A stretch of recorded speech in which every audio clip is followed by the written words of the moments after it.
Je rigole pas, Lola Marois recadre le comportement de son compagnon Jean-Marie Bigard dans TPMP, l'humoriste surpris, vidéo.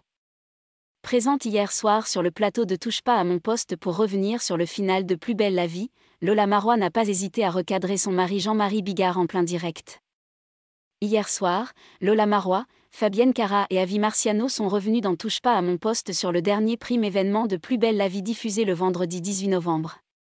Il a clôturé après 18 ans à l'antenne l'histoire du feuilleton phare de France 3 en faisant revenir des acteurs incontournables du programme comme Fabienne Cara en fantôme ou encore Laetitia Milo à la grande surprise des téléspectateurs. Cyril Hanouna a également profité de la présence sur le plateau de Lola Marois, la femme du célèbre humoriste et nouveau chroniqueur de l'émission Jean-Marie Bigard, pour lui faire remarquer le retour de son mari à la télévision, mais il ne s'attendait pas à ce qu'elle le recadre en direct. Lola Marois épingle le comportement de son mari en direct. Lola Marois n'a pas hésité à recadrer le comportement de son mari Jean-Marie Bigard devant tout le monde en lui demandant de jeter le chewing-gum qu'il a dans la bouche. « Je ne rigole pas, jette ton chewing-gum, tu es à la télévision ».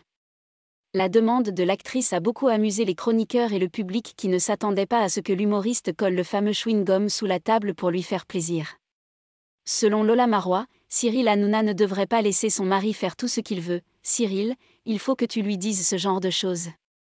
Je lui laisse une totale liberté. » L'animateur ne partage pas l'avis de Lola Marois puisqu'il souhaite laisser une totale liberté à Jean-Marie Bigard, même s'il affirme « Je prends énormément de risques, mais je lui laisse une totale liberté ». Selon l'actrice, Cyril Hanouna devrait tout de même poser des limites à l'humoriste. Il mange un chewing-gum, quelle est la prochaine étape? Il boit une bière? Avant de se reprendre, non, il ne boit plus. Cet échange se conclut finalement par un des chroniqueurs qui leur notifie qu'ils ne sont pas seuls sur le plateau, une remarque qui a largement fait rire le public. Touche pas à mon poste, à retrouver en intégralité sur l'application MyCanal.